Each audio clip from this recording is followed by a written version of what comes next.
Hi, everybody. Thank you for joining us tonight. This is Abundant Housing LA's Housing 101. Let me make sure I am. Yes, okay, I have everything ready. Okay, so yes, this is Abundant Housing LA's Housing 101. The sort of of it, like, sort of, fluctuates a little bit. But it's really an intro to housing advocacy. As we are sort of focusing today is on why housing is broken the way it is right now, why it matters, and where you fit in.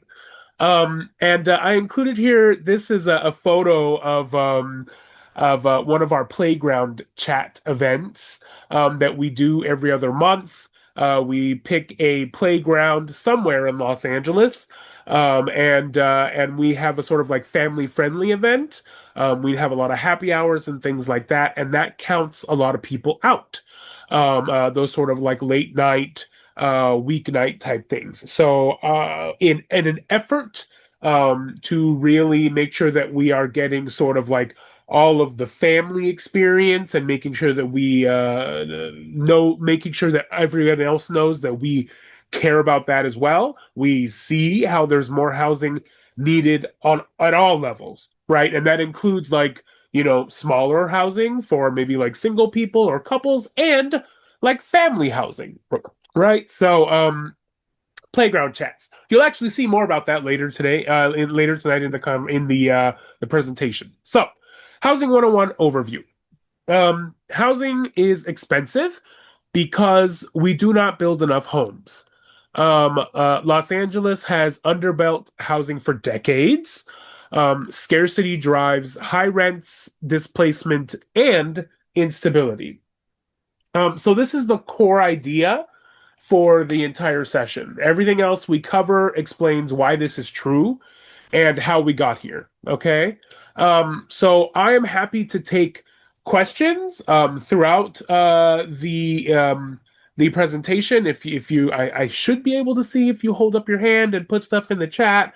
I do apologize if I missed that, especially because I'm very excitable. And sometimes I just start talking and just start going slide, slide. So I will try to be really good about looking at that.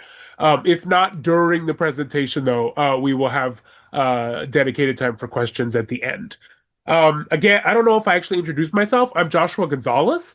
I'm the Director of Education and Events at Abundant Housing LA. I've been in that position for over 3 years now, almost 4 years. And I love housing advocacy. I come from a social work and therapy background, and my way in was considering the trauma of the experience of homelessness, what it feels like to not have a roof over your head, that kind of safety. That was kind of my way in, and then I got into housing advocacy. So that's just a little about me.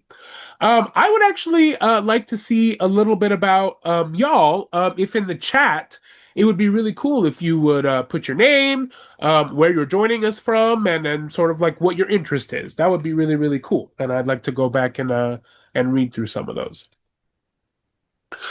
So, when we start any kind of presentation, especially since we're talking about housing and the use of land, right, and space, we have to do a land acknowledgement. And so, the Los Angeles Basin was home to the Gabrielino people whose stewardship shaped this place for generations.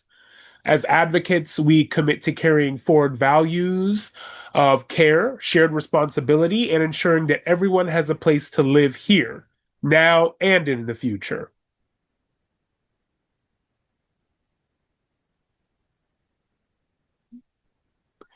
So, our values, our being Abundant Housing LA, we are working to solve Los Angeles's housing crisis. We are advocating for more homes at all levels of affordability. So that means that we're not even like anti luxury, if that's what you would want to call it.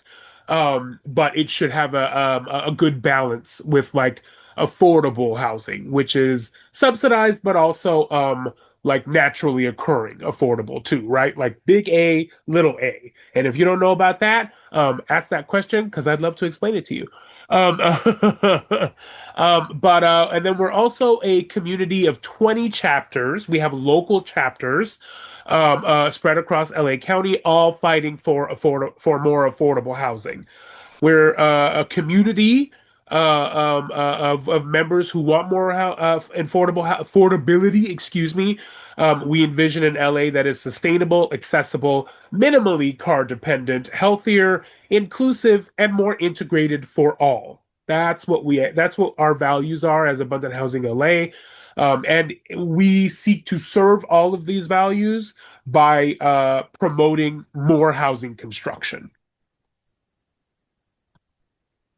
So, what is Housing 101 and what is it not? So, Abundant Housing LA has a couple of different departments. I am the director of the education department. So, this is my bag right here, right? I am not I can't really say this anymore because I've been in this job for like 4 years. But my old one line thing was that like, oh well, I just got into housing advocacy and I'm still new to this stuff. But but I say all that to say that just like 4 years ago, I was kind of like where you are now. Oh no, not somebody calling me right now. Rude, rude. I'm working. But I was kind of where y'all are right now.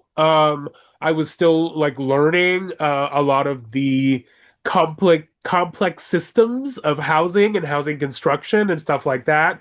And so you got to start somewhere, right?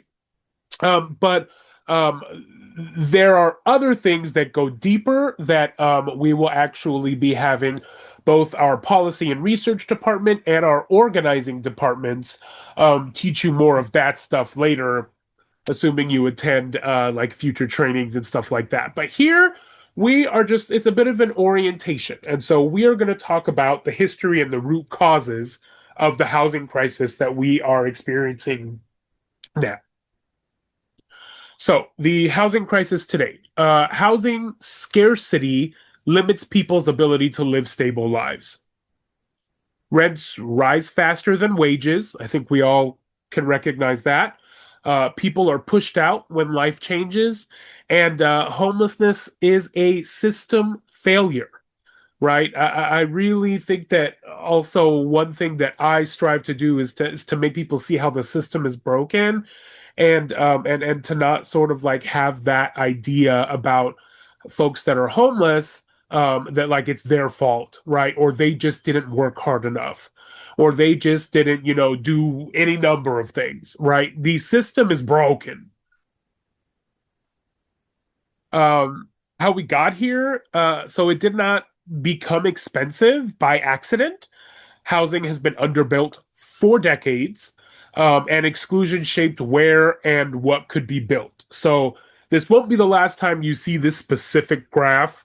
I love this because it really, really, really, even in just like a weird, like mathy science, like kind of way, it's showing you that over time, specifically from 1960 to the 1980s, that we downzoned a lot of Los Angeles. And what that means, and we'll get into more about zoning and things like that, but zoning is a sort of like land use delegation or category.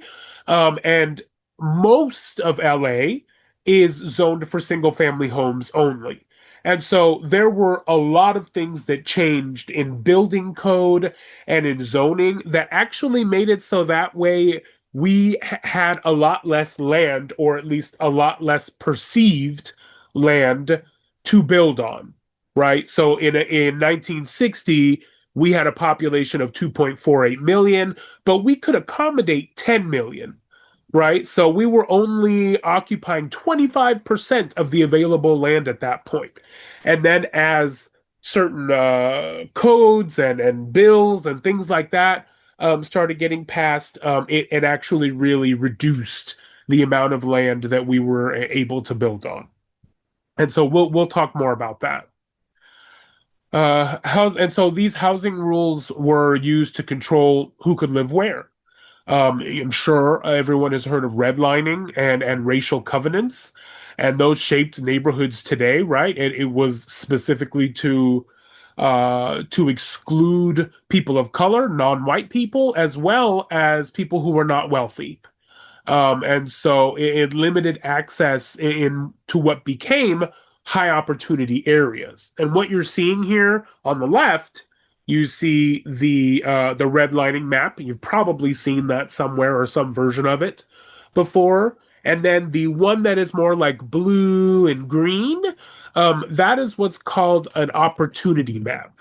And so that's to show actually like what kind of resources are around that area, right? And so if you can see how while it's not a one-to-one, a lot of these maps are not a one-to-one, in general, right, along sort of like the west side and outside of the urban core of Los Angeles, those darker blues mean that there is higher opportunity. There is higher and better access to opportunities, which could be good schools, it can be medical stuff, it can be grocery stores, banks, any number of things that are needed for our lives. And this blue map, that the opportunity map, is recent. It's like 2026. So we have a redlining map, from like the 1930s that is showing that these red and yellow areas are usually where there is like stuffing people who don't have money and are not white, right? And so you can see that in this urban center, that's where a lot of that was, and then around it, there are some of the green areas and the blue areas, and we see, a sort of a similar thing with this opportunity map. So it goes to show you that there was exclusion, and it has had this very long-lasting effect on Los Angeles. Did somebody want to, or was that a mistake? Okay, if you have any questions or anything, raise your hand. I do see that there's stuff. Hello, people are posting. Yes, thank you. Okay, here we are. Alex, Alexandria, Savannah, Vanessa. Hi, everybody. Chrissy, Haven, Steven, Marley, Mitchell, Tyler, Tiffany, Kira, Alan, Tom. Tony, Darlene. Hi, hello. I wanted to say all of your names so that way you knew that I cared you're here because I do. Okay, so we will revisit that. I hope if there's anybody who hasn't participated in the chat, please do. Um, when exclusion became rule-based, that's when things really started to get messy for Los Angeles, right? So we talked about just here exclusion by design, right? Redlining, racial covenants, and a lot of that stuff also is access to economic opportunity, right? Maybe in some of these excluded off, sectioned off areas, things were more expensive and you simply couldn't afford them, right? And so that eventually became just the norm, right? It was like, and it wasn't like, oh yes, we are excluding, and that's just what we're outwardly saying. Though I think that there is some argument, obviously, that it was intentional, right? At least on some level. But when it became discrimination became illegal, it became procedural, and that's why we think that there's this sort of like underpinning sort of like attitude toward more housing, right? To making sure that everyone has a place to live. Because when it was finally like, okay, wait, like this is not cool. You can't discriminate based on any protected class, but especially like race, um, or culture. Then it was like, okay, fine. Then we're gonna do stuff that's a little less outwardly, hey, we want to exclude you, and just is more like a subtle, right? Like something that's subtle, that's like, well, we'll just make sure that you can't build all the stuff that you would need to, right? And so this zoning and land use rules, they enforced that kind of separation that was created pretty early on, at least, like early in the 1900s, right? Um, exclusion didn't disappear. It became embedded in procedures. and rules that looked neutral on paper but carried like a lot of real consequences, right? So, with that, there because a lot of the changes that were made, including a decline in our housing production, our rate of housing production, that created scarcity because we were not building to keep up with the population growth. And so, housing scarcity limits people's ability to move when life changes. So scarcity shows up when people like need to move or can't. And this is it isn't just about rent levels, though that is like a big part of it, but it's also about lost mobility and lost options. Right. And so earlier I said that there are a lot of places that you just can't afford. Right. And that's because 59% of Los Angeles renters spend more than 30% of their income on rent. Most people spend more than 50% on their rent, which is wild. Like you shouldn't have to. Right. You should only spend 30% of your income. Right. Um, so it makes it difficult because when you're in that situation, and you can't really afford something that is more expensive. You can't move if you're growing out of the space. You can't move if, or worse, your family members can't move if they want to, right? And I'm always really careful to say that like overcrowding is an issue in Los Angeles. Overcrowding is a symptom of housing scarcity. But that's not the same as the sort of like cultural tradition of a lot of family members living together, right? We're talking about when it's like against your will sort of thing, right? Like you have no choice but to, have 18 roommates, even if some of them are family, right? Like if you don't have the option to move out, then you kind of just got to deal with that. And that sucks, honestly. Just frankly, that just sucks, right? I love let's say for example, I love my family. Like we are so close, we have a lot of good time together, but maybe I do want my own apartment, right? In this situation, I can't afford that. So I'm just stuck. I just don't have a choice. And I think that that's the part that's not great. Um, so with this, it also pushes people out. I meant to like actually block out a bunch of this stuff because I'm not trying to overwhelm you with all these words on this map. But this map is talking about displacement, and scarcity does cause displacement. Over like I said, over 500,000 LA County households spend more than half their income on housing, and then people move farther away and out of town, right? Because what gets expensive is that urban core. Because then everyone wants to live there. That's where all the stuff is. And also in Los Angeles, we got Hollywood now. Hollywood isn't as fancy as the movies and stuff would have you believe.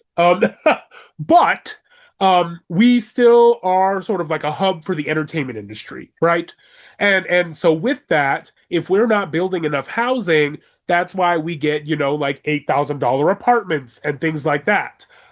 Because they're just trying to recoup the money of building those kinds of things. So sometimes people get priced out because of gentrification, and that's what happens. People start moving out further. That's why Palmdale and Lancaster kind of exist, because and are as populated as they are, because people like my dad lives in Lancaster and worked in the Valley and woke up at 3 a.m. until he retired, woke up at 3 a.m. every day to avoid the traffic that would be him driving from Lancaster down to the San Fernando Valley. And he did that for years. And it's not fair. Like you shouldn't have to do that. You shouldn't have to have those long commutes because everything in this sort of like urban center started to cost too much. So, this housing scarcity, like I said earlier, is enforced by rules, not by chance. Zoning, parking, and building codes shape what gets built, and these rules limit how many homes can exist. And this is not the last time you'll see this picture, but what we're demonstrating here in this picture is that basically this two-bedroom apartment takes up as much space as these two parking spaces. Okay, and that is something that we have to contend with, right? Obviously, I'm not anti-car, right? I've never driven, I've never owned a car. That is not a common experience. I just didn't feel comfortable driving, and so just decided I was going to be on transit my entire life, at least to this point. But I and so I'm not anti-car. I think the issue though is that the urban planning development of Los Angeles really centered cars. And so it became a default, it became a requirement to include parking. Even if, say, the occupant didn't actually need it, like I've moved into apartments that came with a parking space or two, and it's like, well, I don't have a car, so I'm never going to use it. And you're kind of like, okay, well, you're dumb for that, maybe. But also the issue with that is that, and we'll get into this more, is that parking spaces, you know, pad the rent because they still have to be paid for to build, right? Those things, parking spaces have to be built. It costs money. And that money often gets to recoup that often gets padded onto the rent, right? So zoning limits housing choices. We talked about single family zoning. And so zoning rules decide where apartments are allowed.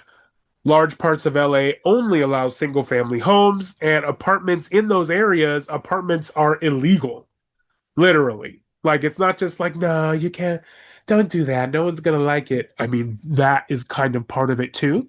But like, it's literally illegal. And so, like, if someone were to construct a little housing apartment, something on their property, it would be like, no, that's not allowed. There are other things I will say that have changed more recently that sort of allow us to get around some of those things. But this is what we're dealing with when we're trying to untangle. This is the mess that we're trying to untangle now. Is that you can see that that pink in that map, that is all single family zoning, or you might know it as R1 if you know anything about like zoning codes. That is R1 single family zoning. Look at how much of the map that is. That is a lot. That is a lot. Think about how many people actually live in Los Angeles.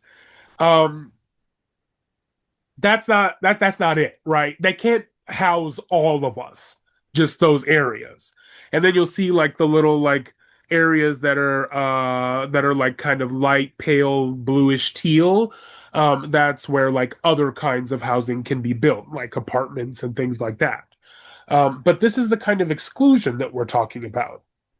Redlining maps and this are likely to have some similarities. So that single family zoning concentrates access to opportunity. So again, we're looking at this like blue on the right side. We are looking at this blue and like greenish type map. That's the opportunity map. And then on the left side, we're actually looking at a map from something called Zemus, which is a website where you can go and sort of like look up details about any parcel in Los Angeles, whether it has housing on it or it is like commercial or factory, what have you. And so what you can see here again is that in the sort of like downtown area, there's that deep red color. That is demonstrating that there is more like multi-family housing available in those areas. And as you go out to the left and closer to the west side, it becomes much more like yellow and orange. A lot of that yellow is single family zoning, and some of the orange is just other kinds of not super dense, but still more dense housing. And so you can see here that areas that allow apartments are more often labeled as low or moderate opportunity. And so that is to say that, again, those patterns shape access to schools, jobs, health, all kinds of stability, right? So that's still leftover from all of these exclusionary decisions that were made with zoning. Um, Parking rules were designed for a time when driving was assumed and space felt unlimited. And when those rules don't adapt, they raise costs and crowd out housing. And so again, we're seeing here that don't want to demonize cars because we have to live in the sort of world that has been built for us, which is centered around cars. But that can also be an issue, right? Like we're doing what we can to survive. We all just live in our lives, right? And so if you need a car, you need a car. And you probably do.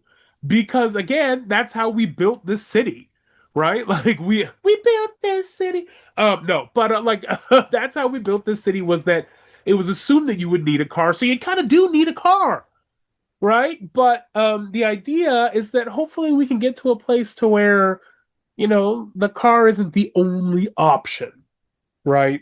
So that's something to consider, though. And again, I want to say that those costs of building parking are added and passed on as higher rent, right? So, like, if they didn't have to provide parking, or better yet, if they didn't have to provide so much parking, and you might, if you look up any kind of like parking requirement type information, you'll see that it says like 1.5 spaces per unit. I mean, sure, I guess like if there were two units there, you could then just build three spaces, right? Like each unit gets 1.5.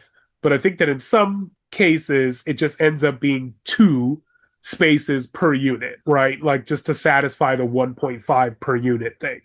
So it's kind of insidious, if I may. But anyway, that's just information to know, right? And it does serve as a barrier for housing that is affordable. So these are all building codes that limit housing choices. The parking, the single family zoning, and then there's stuff about actually what can like fit on or the like a minimum size that is allowed on a parcel, right? What I'm talking about here is like rigid rules make small apartment buildings harder to build. And so I don't know if you've heard of like micro units before, but that is a thing that is really great for some people. I mean, you or I might need more space than that, right? But the idea is that we want to have housing of all different kinds, so that way different kinds of needs are met, and basically just like no one is homeless, like, right, like that's the pie in the sky thing, right? It's like we just want to make it so that way everyone has somewhere to live. And so for some people, very tiny units um would be good for them, right? They would probably not cost as much. And you could fit in a lot of them because they're a lot smaller. But unfortunately, building codes historically have had minimum lot sizes that make it so that way, like, oh, it's too small to build, right? And again, you or I were like, well, that's fine because I'm not trying to live in no small box anyway. But like it works for some people. And it would be really helpful for some people, right? Like folks that are maybe trying to get back on their feet or have maybe just had a bad time of luck, like financially or otherwise, right? It could be like, well, I mean, hey, I might have to get rid of my stuff, but I can go get that little micro unit, save up some money and get myself a real apartment later, like something like that. Um, and so this again creates a restriction in what kind of layouts are possible when you're talking about building housing. So I just want to say like these rules on some level. Look, I care about racial justice and equity, okay? And so I also want to make sure that it is very clear that housing and all of its intersections have super, super, super deep layers of racism and exclusion, right? And so I want to make sure that I call that out too, because I'm about to say, like, oh, well, yeah, I mean, these rules make sense because, like, at that time, it's this, this, and this. And that is true. Two things can be true. That is true. And a lot of these rules were used to exclude people, right? Both of those things are true. So just had to throw that out there. So, but these rules made sense because they were designed for lower population and car focused growth, like we talked about earlier. So it meant to separate land uses and reduce crowding. It just that stuff doesn't meet today's needs, right? Like that made sense 100 years ago. Like I really want you to hear that, right? Like 1920s and the 1930s is when what we sort of know as like suburb and like single family zoning, like that's when those things started like being built. And in some cases they were built for affordable housing and a place to put people who were poor and people of color. And so not great. Look up Levittown. Um, but but that's when that sort of thing happened, right? So we are still using these rules from almost 100 years ago to accommodate who we are now. And that just doesn't make sense, right? Like it's not efficient. What is that? So and again, we're back to this thing where it's like, well, when they were changing rules, it wasn't like changing rules to in a sensible way. Like population grew, but housing rules stayed rigid. Jobs in transit clustered, but housing did not. Scarcity deepened over time, right? So again, we get to this point to where, like, by the 1980s, because of the rules that we as a society, through our elected officials, um, have placed have put into place have made it so that way by 1980 we were occupying 75% of the available land, and that is just it's fake basically, right? It's fake. The rules and the building codes and all that stuff that didn't exist before someone came and decided to make it that way. So our perceived available space was down to like by a lot, by like 60%, as this thing says. And so I think that that's really important to recognize is that we are literally operating on some rules that were created a century ago. Especially now, it's 2026 now. So a century ago. Think about that. That's wild. Um, Parking mandates again came from car first planning area. It assumed everyone would be driving. It prioritized storage of cars over homes for people. So we're talking about garages here. Again, I don't mean to shame anyone. Like if you have yourself a single family home and you got your garage with two parking spaces, go off. I love that for you. um, and so again, not to demonize any of that stuff. It's just that there's too much of that and not enough to accommodate the real demographic of this population in Los Angeles. Um, and so think about that, right? Like think about how that stuff actually works. They raise costs and block housing. Like all of this space is stuff that could be used for more units. It could be used for micro units or something like that. Fun fact. Abundant Housing LA did a tour of a place called the Tree House. Like I think it was like probably a couple of years ago now. And if you haven't heard of the Tree House, look it up.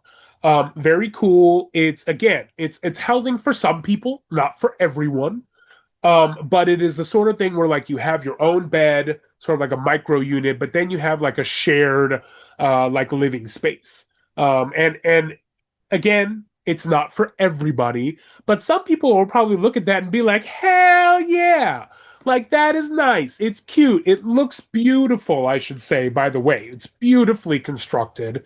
It's gorgeous, right? It's not some like prison looking thing, which is a lot of times what like lower cost housing or apartments are thought to look like, right? Oh, we don't want prisons in our neighborhood. Doesn't have to look like that. Like that is actually a holdover from some of the old single family zoning designs, like a century-year old, right? They don't have to be ugly now, especially if you give them a little bit of flexibility in how you can build stuff.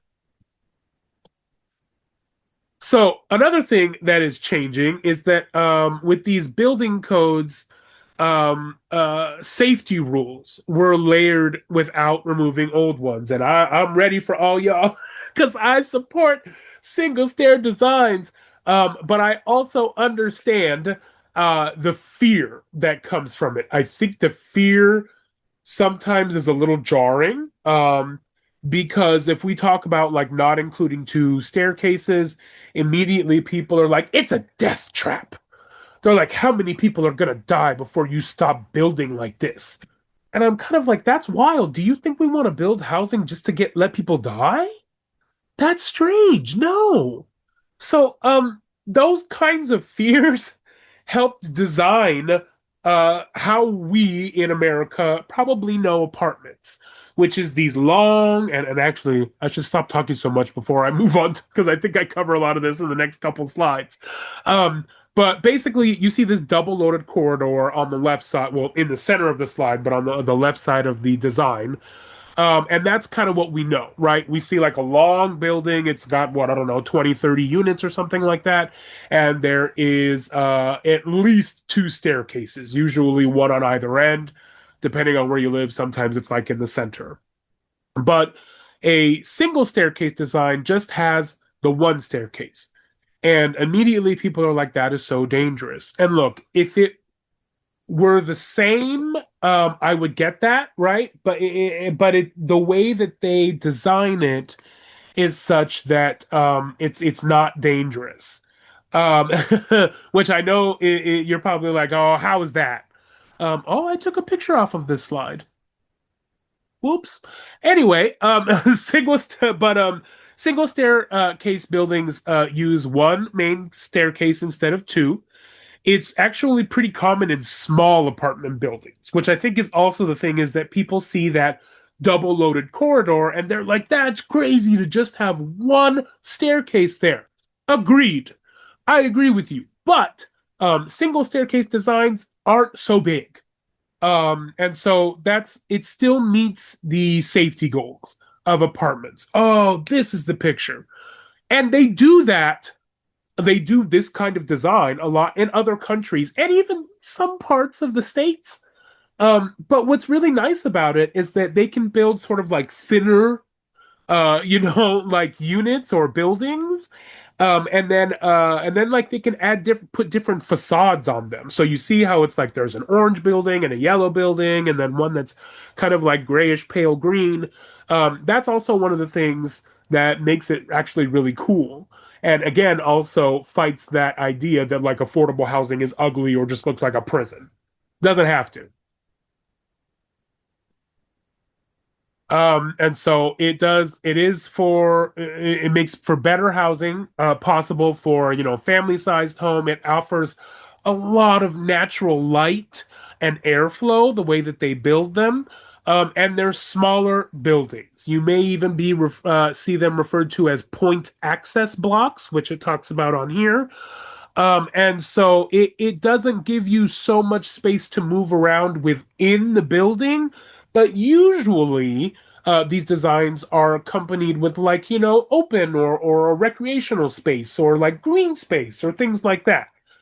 So it's a little bit of a smaller building. You might even have like four smaller buildings on one lot instead of like that big double loaded corridor. So it's like that's part of how we are making sure that the safety goals are met. So single staircase design has passed. Um, in Los Angeles, and you just kind of got well in California, excuse me, and you have to get your local governance to enact it, basically to adopt that. And we can talk more about that in a different presentation as well. But it does make it for better design.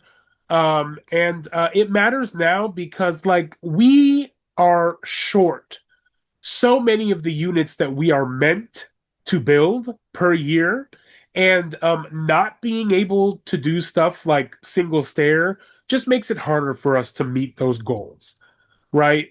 Small apartments become harder to build. Like I said earlier about layouts, like when everything has to be built exactly the same, then it just makes it so that way we are not solving the problem here, because obviously what we're currently doing and building is not working. This is actually a design. Abundant Housing LA supported and co-hosted a single staircase design competition. It's over now. We have three winners, but this is one of the winners. So you see that it has a staircase down the middle there, and then there are units on either side of that. Again, I said that this design is used in other countries and in some cases in other states. And it's they never had issues. They've never had fire, safety issues, no fire deaths, none of that stuff. I think that it also has to do with the fact that they do take a lot of care into the kind of apartment doors that they use and things like that. So that way, fires don't spread. Because I think that that is one of the sort of like most dangerous parts is that fires can spread pretty quickly. So, given all that, what has changed recently? The housing conversation has shifted.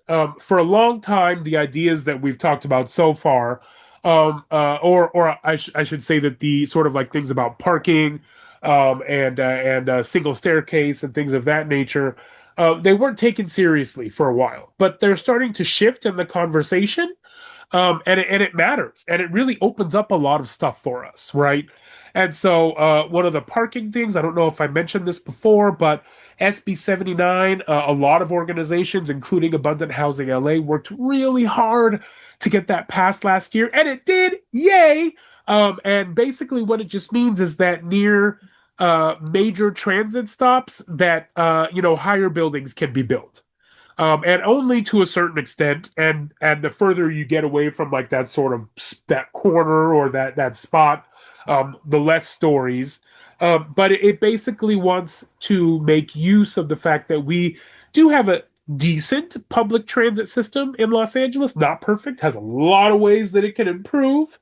Um, but it is useful. And so building housing where there is transit is good for the health of our community. And I mean the people, of course, but I also mean like the community, the city, the region as an entity, if you will. It will help the health of that.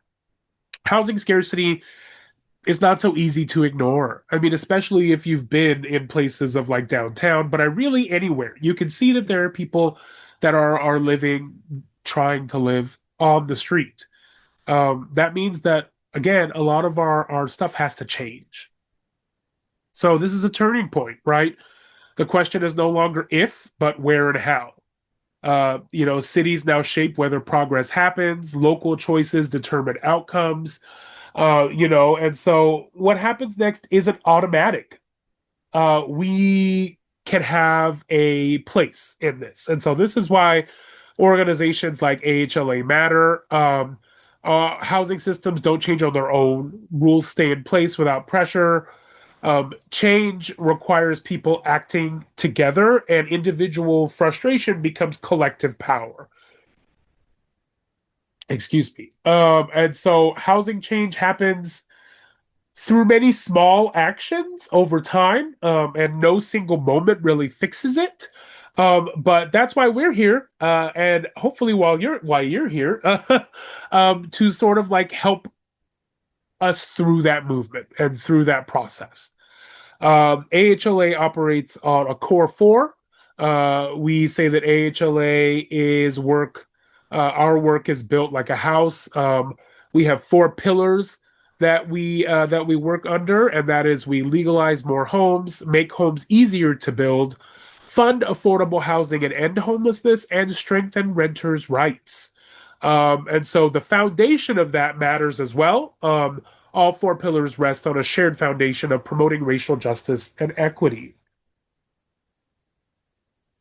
Our role is that we connect ideas to action. So we translate housing research into public understanding, kind of like what I'm doing here. We build support for pro housing change, and that includes like residents of Los Angeles and the region, as well as elected officials. We have a couple of folks on the city council that are kind of our housing champions, and we continue to work with them and try to get this stuff passed and done. It brings people together across LA County. It really does. This is a picture from after a walking tour that we were on, and we all went and had a meal together afterward. That's pretty standard for our walking tours like that. So this is what we do. But uh, we give you the opportunity to learn how to advocate and the tools to do it, right? And so one of the things is you can join a local chapter. Again, I said we have like 20 chapters across Los Angeles. There, where housing work becomes local, community-based groups across LA County focused on local housing decisions, and it's a way to act together and not alone. So a lot of the times we'll go to our chapters and say like, "Hey, is there like a proposed development that we need support in the area?" Or because we have chapters that aren't actually in LA City proper, that are actually in like Santa Monica or like Culver City or like things like that. Sometimes they'll tell us that like because they have their own governments, right? Like they have their own city councils and stuff. And so we look to our chapters in LA City and beyond to let us know what's going on in those areas, and we'll be there to support if it's if it's good stuff. Ways to get involved. Again, there's no single way. There's so many things you can do. But I think that what's really important, in addition to all of this, which I will read shortly, is to join our newsletter and join a chapter. And with that, you can maybe get into some education and storytelling. You can get into advocacy support, organizing and relationship building, creative research, and support roles. Honestly, we can probably find something for you to do. We have a lot of like special projects and stuff like that. We don't necessarily have intern money all of the time. Sometimes we do. But like, really we're looking for passionate folks. And if your passion is just only extends to I can fill out a pre-written letter and send that to my senator or my city council person, perfect. So you don't need to be an expert. Lived experience matters. Learning happens together when we're like going to these events and talking about these things. The first and best thing you can do is to just show up, which y'all did tonight. And yes, I say applause to you because it really is a big deal to show up and to learn about this stuff. So, this is where Housing 101 ends. It's about understanding the system we live in, why housing is scarce, how rules created today's crisis, and why change is necessary. The next steps go deeper, but this foundation matters first because you want some context for like when we're talking about, well, you need to change this bill or you need to change this code or this sort of thing. It comes from somewhere. So, what comes next? We have a new organizing director. He's been with us for a few months. I don't know. I'm not really good at tracking time, but it's been a little bit. But he is refreshing our organizing and our policy departments too. So we have more stuff that you can get into if you're like, oh, I really want to learn about SB 79. I really want to learn about like parking things or any of the things that we've talked about or anything that we haven't. We have office hours available, and I'm going to send you all of this information in an email by the end of the week. So that way you know when those things are. If you want to figure out how some of these laws work, if you want to figure out how to change them, there are different spaces for different skills. And I develop and teach an annual pro housing leadership certification course. Starts in late March, early April this year. And so, if you're interested in that, it is like a 6 to 8 week long form course that really goes deeper into a lot of this history and tries to get you comfortable with some of the information around housing advocacy. So, if you're interested, reach out. We do generous discounts and lots of waivers. So, all of this matters now because just as the choices that were made, what do we say, like a century ago, all of those choices shaped where we are today. So, it sort of falls on us, unfortunately, to clean up this mess, but it falls on us to actually make decisions today. So that way, people, in another 100 years, hopefully, if the earth hasn't burned up. um, but hopefully they are able to live comfortably and without being charged exorbitantly for a studio apartment. But engagement shapes outcomes. When you don't act, things stay the same, or worse, even worse, the people who oppose change and the things that would benefit our housing crisis by resolving it, sometimes they are the loudest voices in the room. And so if we're not doing something, someone is, and they may be doing something that opposes what we're doing. So it makes it really crucial for us to show up, right? That means maybe going to a city council or a planning meeting or a metro board meeting or something like that. And just real quick being like, hey, I support this project because A, B, and C, right? And sometimes that's the difference. It means a lot. So there is a place for you in this work. Join our chapters, attend future trainings, stay connected, keep learning. This is Housing 101. We do quarterly, 4 times a year. But there are lots of other educational opportunities. And honestly, all of the events that AHLA does have an educational aspect to them.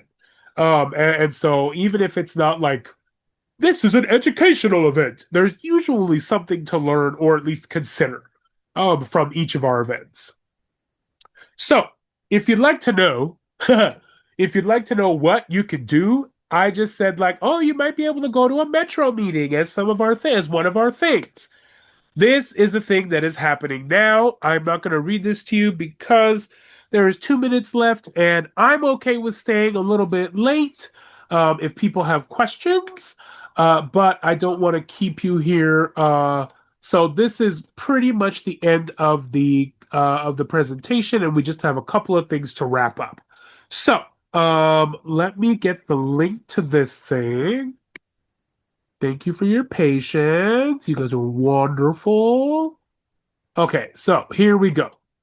A connected Los Angeles is a healthy Los Angeles. So we have, here we go. Okay, so that is a link to be able to do this. You want to urge Metro to approve the C/K line extension to Torrance. I just want to give you this little bit of information. I don't go to the South Bay. Seeing as how I don't drive, I have no real reason to go there, except for, sometimes we have events here and there. But in my personal life, I don't really have a reason to go there. And honestly, it's kind of because, like, that's too far. But if they extended that, like, C and K line down there, I might go. I might spend a weekend checking it out down there, just seeing what's down there. We want all of Los Angeles to be connected. It increases the health of the city. It increases access to things, right? So I don't know if anyone else has this situation, but I have Kaiser health insurance, and the primary locations, I am directly in the middle of each of them, and it takes a lot to get there. Luckily, even the taking a lot is helped by the red line or the B line, and so I'm able to do that pretty easy. But ooh, is it a lot of work? It's like, oh man, I used to feel like going to the doctor was like an hour and a half out of my day, but now it's closer to like 2 or 3.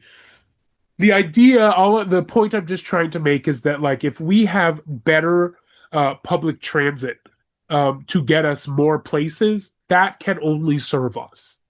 So please click on that link, take a minute to email the Metro, and if you happen to be available tomorrow, then maybe you can actually go to the meeting and speak up.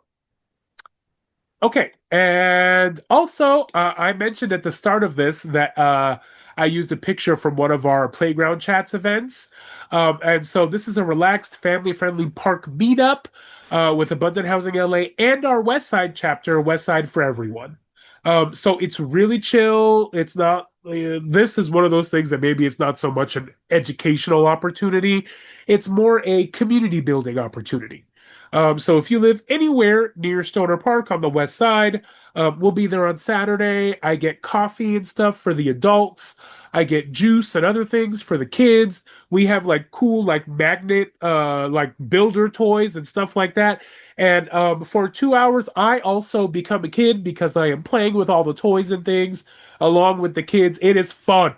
Um, so I hope you join us. More information will be sent to you about that as well. So thank you. Housing is about people, not just buildings.